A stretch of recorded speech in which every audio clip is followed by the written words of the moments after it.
and gentlemen, the time has come for the WBO Featherweight Championship of the World. Prepare to welcome the boxers as they make their way to the ring. First, ladies and gentlemen, please welcome the challenger from Manchester, England, Michael Brodie.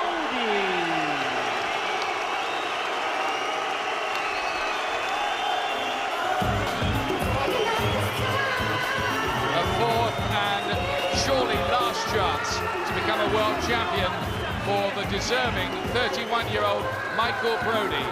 He's been a British, European and Commonwealth title holder in his career. He's been in some tremendous fights. He's gone very close. He's been unlucky as well. And now, 14 months since he was destroyed by Injin Chi in their second fight, he gets what for some is a bit of a surprise chance to dethrone Scott Harrison. Can Brodie take that chance, or has it come too late? Well, whatever happens tonight, Ian, this young man does not owe the fight game anything. The courage and commitment he has shown over the years has been incredible. He's given so much of himself. We just have to ask, what does he have left to give? Does he have enough? This has to be his final throw. What does he have left? That's what this fight is all about.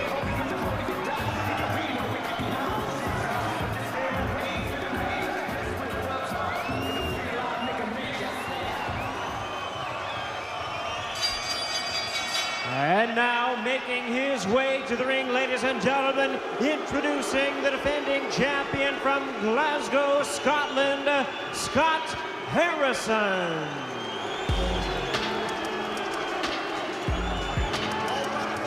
Well, he's got a band of supporters here in Manchester, but this is his first World Championship fight away from the Braehead Arena near Glasgow.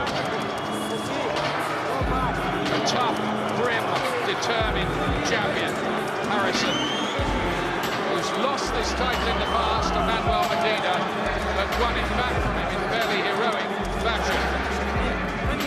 Lucky to hold on to the title, most of us thought last time against Victor Polo, but for most featherweights, he's too big, too strong, too hungry.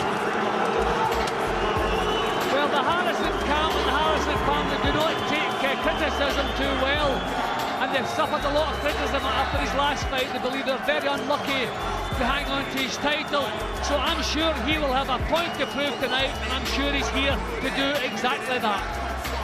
Is the tale of the tape for this fight tonight. A Battle of Britain fight, an Anglo-Scottish battle to pep it up a little bit. Brodie's 4 years older, 31, getting on a bit, that is, for a featherweight. Harrison's a bit taller, has a slight reach advantage. Both bang on the 9-stone limit. Though Brodie had to strip off naked to make the weight, and he's a former super bantam as well. Brodie's been a pro for a couple of years longer. He's had 4 fights. And Harrison's the one with the world title pedigree. Brodie with a slightly higher stoppage ratio. The bookies make Harrison a pretty warm favourite.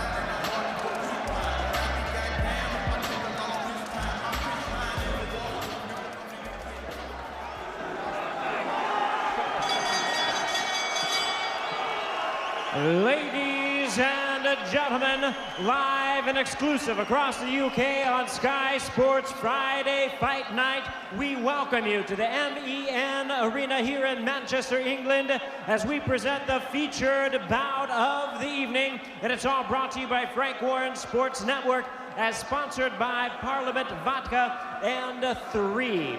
This bout coming away is sanctioned by the World Boxing Organization, the president, Francisco Valcarcel, the supervisor, former world champion, Istvan Kovacs, along with the British Boxing Board of Control, and the steward in charge is Jeff Bolter. Introducing to you our 3 judges, scoring this bout from ringside, from Wolverhampton, England, John Coyle.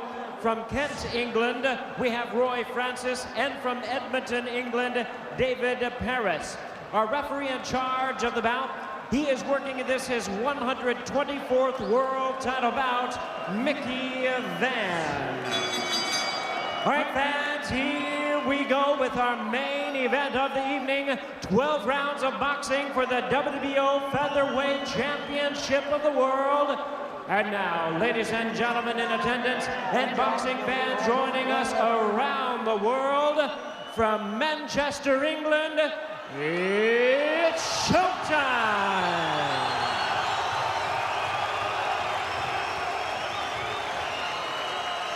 Introducing to you first, ladies and gentlemen, the challenger. He is on my left, fighting out of the red corner. Entering the ring wearing white trunks with red and blue trim. He weighed in at 9 stone even, with a featherweight limit of 126 U.S. pounds. His record, 35 wins, 2 losses, 1 draw, with 23 wins coming by way of knockout. From Manchester, England, Michael Brodie.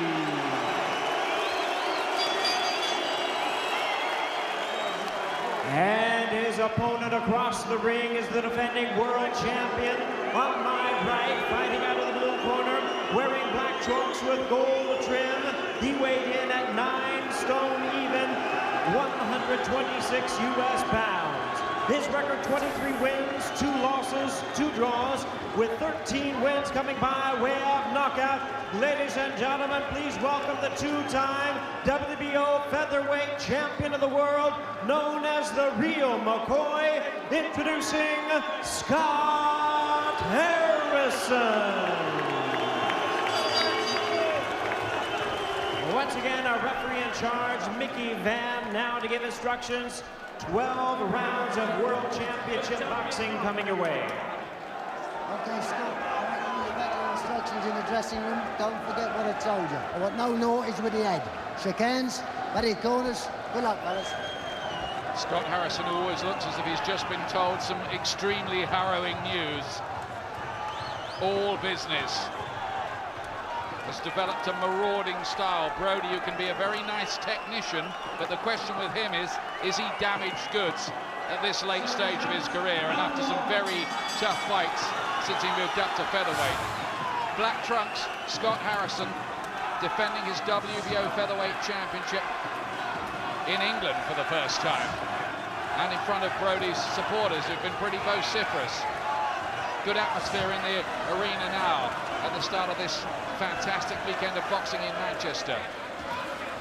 Brodie gets him with a nice short little left hook. He thinks he might have too many skills for Harrison,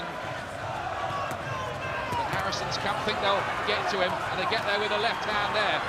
1 or 2 stories, alarming stories from the early work in the gym for Brodie, where he rather fell apart, got better since then apparently. Well, fairly obvious Harrison's tactics. He wants to bully and bulldoze Brodie straight away, and already Brodie's defences have let him down a couple times. Just let him down again. That's the second full-blooded left hook he's taken. This is an excellent start for Scott Harrison. Quite the opposite for Brodie. Harrison looking to jump on Brodie early on here. Rams his head back with the jab. Brodie a bit too easy to hit. Harrison, who's a big featherweight, will use his size and his strength here against a man who used to be a super bantam. Well, Brodie at his best does have the power to trouble Harrison, but he's been pushed back. His balance doesn't look quite right.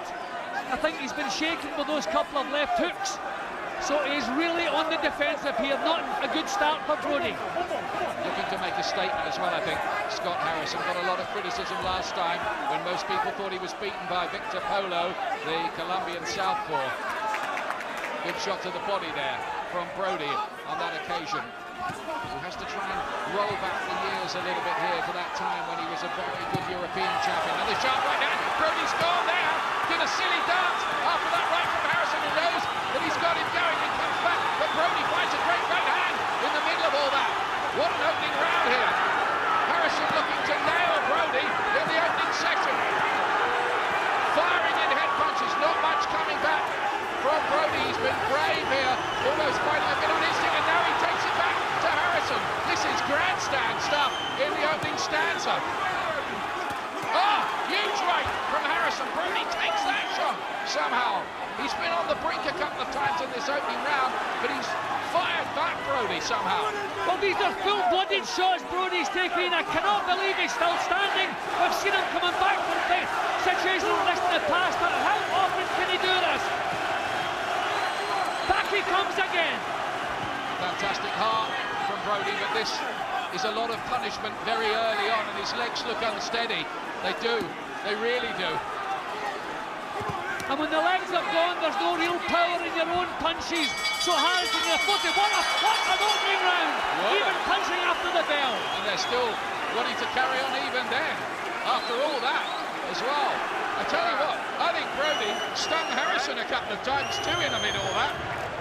Yes, Brodie does have the power to hurt Harrison, but his balance was gone. He was so badly stunned. What can they do with him in the corner here? I mean, these were full-blooded shots. That was a beauty. Caught him a little bit high, but you can see the effect in the legs. He was all over the place. You would not imagine he would survive the round. You would not imagine he would keep upright throughout the 3 minutes here, but he did. These were kind of arm punches now coming from Harrison. He's not a massive one-punch hitter. He should have stepped back and given himself a little bit of room. But obviously the occasion got to him and he started pouring arm punches on. But after that, other full-blooded shots landed bang on the target, and I do not know what kept Michael Brodie on his feet. That's the end of the round. They still wanted to keep fighting. And here's the start of the next one, and they'll still want to carry on fighting. Mickey Van, rule of law from him. Just do it like I say, he says. No sillies with fighting after the bell. Back they go to work again. Little uppercut on the inside. Brodie still capable of these glass shots. Wants to take the chance at the 4th time of asking of becoming a world champion. He was robbed in his first world title fight against Willie Horring. Robbed blind. Look at this again. Harrison doesn't mind taking him on in this kind of toe-to-toe battle. He thinks he's stronger at the weight, and he might well be right about that too. Brodie, good body shot, and a left hook as well to end it. Well, Brodie's defences are bad, so he's as well just moving right in and having a tear up here, because if he backs off, he's been pinned, so he's as well trying to get his own punches off here. Now the right hand goes in. Brodie has had some very, very tough fights. The one with Pastor Morin, the 2 with Injun G, which were absolutely strength-sapping affairs, which age a fighter.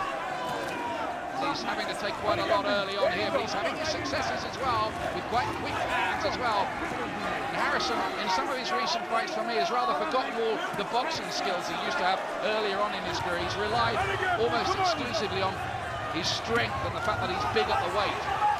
Well, most of Harrison's fights he's got by on strength and condition. He's such a big natural featherweight, and I think he sees this to the answer to anything Brodie's got. But Brodie's still in there, he's still getting caught with solid shots. He's getting himself into the fight that little bit now. A couple of nice jabs which Harrison just walked onto. Very little head movement from Harrison. I'm sure he'd pay for that if he met the elite guys in the division over in America. Brodie trying the body there. Yep, Brodie coming back now. This is unbelievable. Tremendous action so far. It really is. They just want to stand and trade, and Brodie's quite happy to do that as well.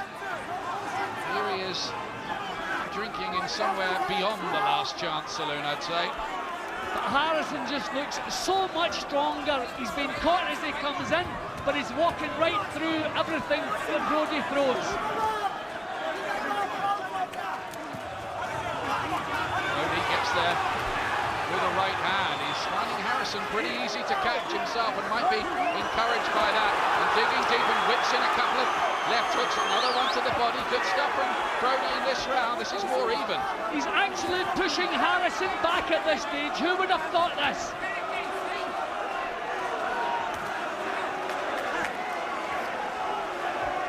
Making for tremendous action, but are these the right tactics for Brodie? Can he do this with this big 9-stoner over a 12-round fight? Something's got to give here. It hasn't yet. Oh, they leer at each other at the end of this round.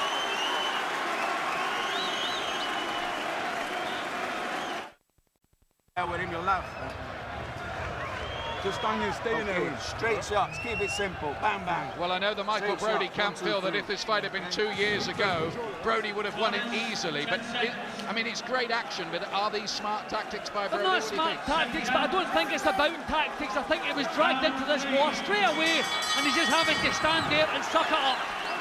And here's round 3. Black trunks, defending champion Scott Harrison, who would be in anybody's list of the top 5 featherweights in the world at the moment.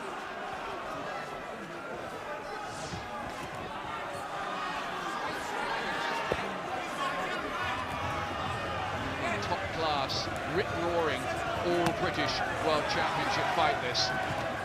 Brodie, great left hook to the body, and then he follows it with one to the head as well. Back comes Harrison again. It's a toe-to-toe slugfest, to use the phrase that the Americans like to use this. Well, Brodie has been in so many more fights like this than Harrison. Harrison, usually if someone trades with him, he's too strong for them. But Brodie's been here so often in the past, it's unbelievable. He can still do it. Just beginning to swell up a little bit, Brodie's face. It does tend to do that a little bit. He's going to the body of Harrison. He's looking to take some of that strength away from him. Harrison, who's prepared up on Ben Nevis, carrying big sacks up the mountain. Well, Brodie has turned it around in this round. He's looking the more impressive. The jab's working, the body shots are working. Just a little edge and hand speed.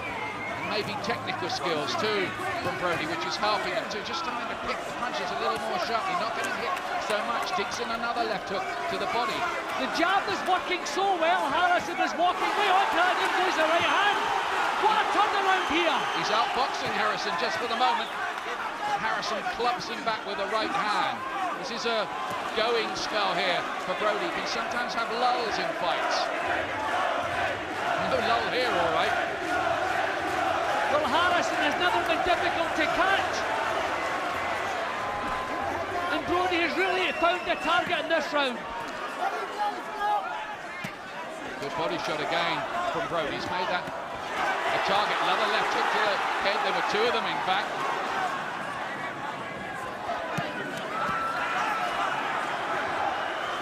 It's a fantastic effort so far, this, from Michael Brodie, who's meeting Scott Harrison's fire with plenty of his own.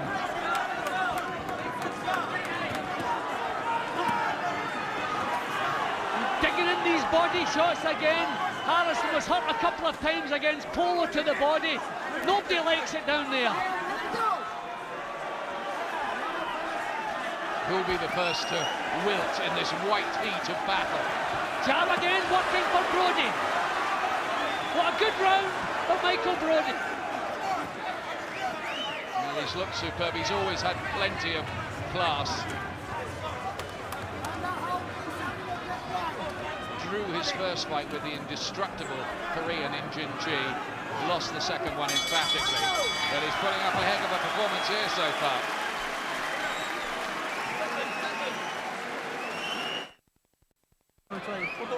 He's working inside. He's working inside. We are watching a magnificent fight here for the WBO Featherweight Championship between Scott Harrison and Michael Brodie. Well, Brodie was the one showing the class in the third round. The jab was working, the body shots were bang on. He was sinking them in, you can see that there. Doubling up to the head. What a wonderful fight. And here comes round 4 of it. First time that Harrison's boxed in this city for 4 years since he beat Gary Thornhill in a British Championship fight.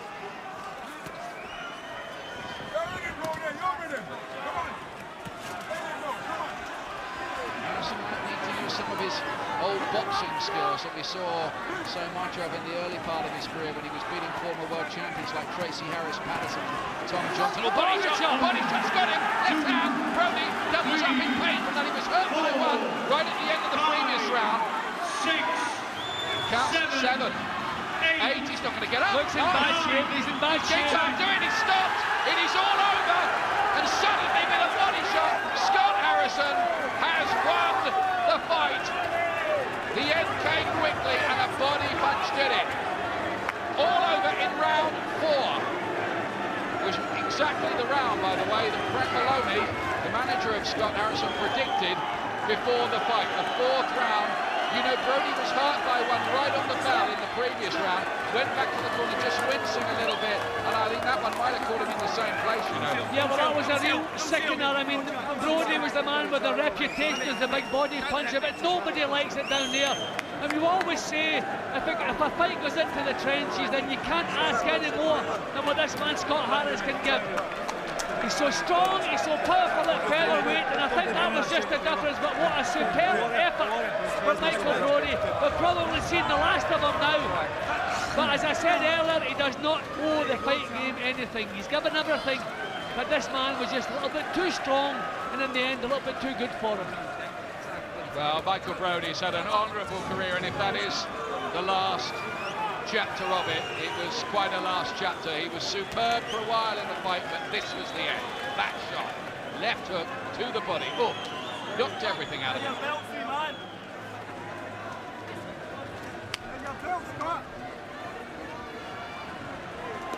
Yeah, but I mean, it's amazing that Brodie could bring himself back from the head punches he took in the first round. You would have expected the head punches to be what finished the fight, but in the end, it was the body shot, and it was a beauty. You can see at this stage, halfway through the count, you could see he was struggling, he was trying to get the pain out of there, he was trying to get his breath back, but he just couldn't recover from it. But what a tremendous World Championship fight we have just witnessed. There were only 4 rounds of it, but there were some 4 rounds, and Scott Harrison has done it again. Some way, somehow, he always finds a way to get the job done. Brodie could not beat the count. I'm not sure entirely that he really wanted to there. He got up at sort of 9.5, didn't he? It was one of those shots, Jim, that just knocks everying out of the fighter. He had nothing left. There was pointless getting up there. The pain was still there. He couldn't get his breath back. He did the right thing. Reminded me a bit of the shot with which Bernard Hopkins beat Oscar De La Hoya. Yeah, I think that was a better shot. I think that particular shot, if De La Hoya had still been in the fight, he may have found a way back up, but I don't think there was any way for Brodie to get himself back into the fight after that shot. Michael Brodie was asking before the fight, who has Scott Harrison beaten in his career? Well, he holds victories, by the way, over 6 world champions. Tom Johnson, Tracy Harris Patterson, Julio Pablo Chacon, Steve Robinson, Wayne McCullough, and Manuel Medina. Now he's beaten Brodie, who's destined, like Harold Graham, like Dave Charnley years ago, to be a very good British fighter who never did become a world champion.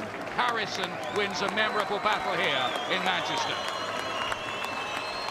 Every fight means a lot to me. This is the 8th defence of my title. Big respect to Michael Brodie. He put up some fight there. Right for the very first round, it was turning into a bit of a brawl. And I respect him 100%. What you read in the papers, it didn't come for my mouth anyway. Did you draw him in, though, to your type of affair? Yeah, it was a brilliant fight, but he was trying to overcrowd us and work the body. But I think it was the 3rd or 4th round. I caught him high here, and I could see him, he was hurt. Then after that, I was just attacking the body after the jab, but try to keep a bit of distance in between the two, you know what I mean? Plenty of needle in the build-up. It's a fight long in the making, but I'm sure you've got a lot of respect for Michael Brodie now. I respect Michael Brodie as well, you know. A lot of things that happen in the papers, it's just all hype. You know, it's to sell fights, and I respect the guy 100%, you know, and I'm happy to be here doing Battle Manchester, and the fans have been fantastic, and I just wish Ricky Hatton all the best of water. Our full team are right behind him. That's nice of you, Scott. It's been a difficult time for you, especially after the Victor Polo fight last time. Did you feel that you needed a performance to reignite the fire? Sometimes when you don't train right, you know, performances aren't 100%. In the last fight, I had a lot of things happening, and at the roller coaster of a year, as you know, there's a lot of things happening. And I was the first time I've been on Fort William, running the mountains for a year since the Medina fight. So once I train right in the mountains, you see performances like that. What a performance, and what a big statement from Scott Harrison there. But what of Michael Brodie? Craig Slater tracked him down in his dressing room. Just got caught, mate. Not about being strong, you know what I mean? He just got caught, you know. You take time out the ring, and that's what happens. Better fighter in the night. That's the end of me, you know what I mean? Finished. End of it. You confirm you're going to retire from boxing now? Yeah, retire, mate. I've had a good career, and I've done well. You know, I've fought the best, never ducked anyone. Scott Bart's good fighter. Could that not be a bit premature? I mean, you seem to have him hurt once or twice during the fight. Yeah, I know, but you know what I mean, mate. I've had a long career, and I think it's time now. I mean, I'm happy, Jack's happy, my trainer's happy, so it's the end of me. If it is to be the end for Brodie, we'll remember him and many of his marvellous performances in a long career. Much more to come from here in the build-up to Hatton against Sioux, the top of the bill on Saturday night, of course. But next, Michael Jennings in action at welterweight against Gavin Down.